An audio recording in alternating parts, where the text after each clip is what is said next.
The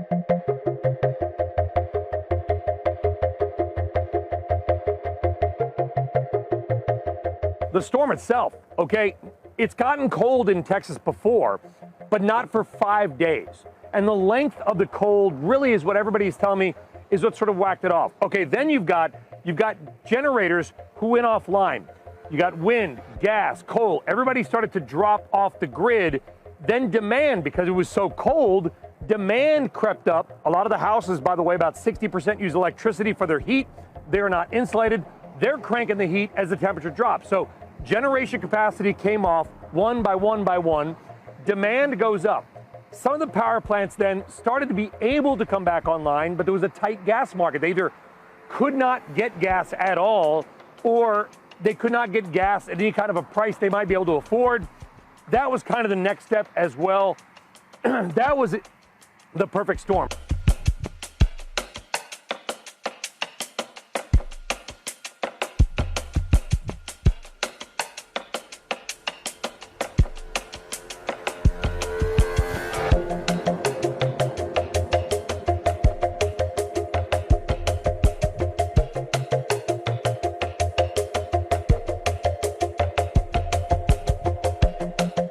Fundamental purpose of ERCOT is to allow there to be an electricity market in Texas. Is that a fair statement?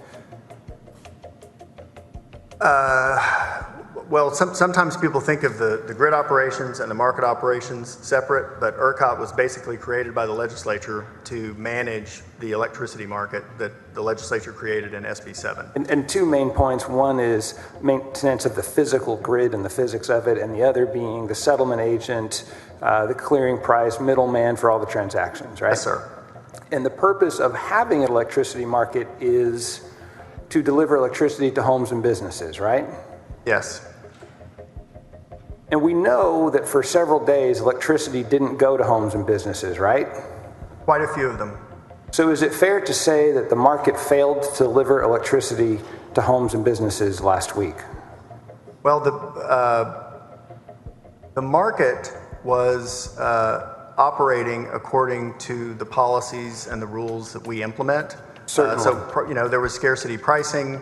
The commission addressed the pricing rules in the middle of the week and made some changes. So I think that the market was working as designed, but I think, the question arises, well, if the market was working as designed and we went through an event like this and we saw what we saw, is there something we can do with the market that would change that? Now, again, that's a policy decision I don't participate in, but yeah, I think it's hard to say, it's just hard to say in any aspect that it's a success, because there was so much suffering and damage, and we never want to see this again.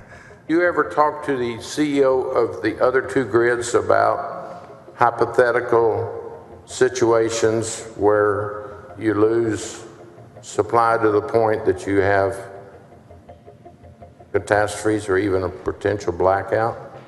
Yes, we have a trade association of the different groups who do what I do. I know, but other than talk about probably the whining and dining that goes on, do you have strategic meetings about, and do you ever tell them, well, we're down here by ourselves, it would be nice if we could call on you guys if we ever get in a catastrophic set of circumstances?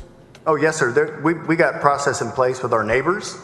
And we can get some power from one of the other power pools, the Southwest Power Pool, the Mid-Continent, where they've got connections into Texas. Did you do that during this crisis? Oh, yes, sir. There was some going on, but the challenge was they had the same weather. So we were getting some power from the Southwest Power Pool at various levels during the event. And I was in touch with their CEO every day. We have been text really frequently during this. And they went into rotating outages, too, at one point. It wasn't as long, but so they couldn't give us anything, and once they could, they gave us some.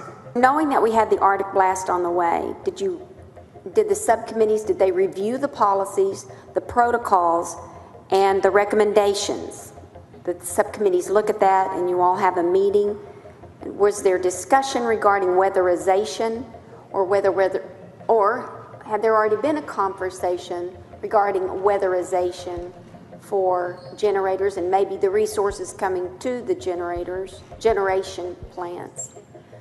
Did you have those conversations knowing that you needed to try to protect resources, generation, PDUs, the retailers, the customers? Do you have those? Did this model work?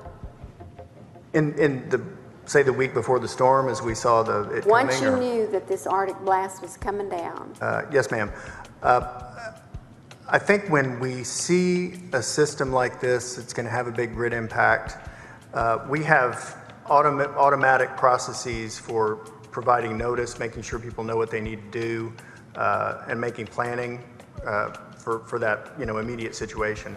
In the longer term, yes, there's been discussions of winterization. We do some work, whether organizing conferences or doing spot checks at various generators on winterization.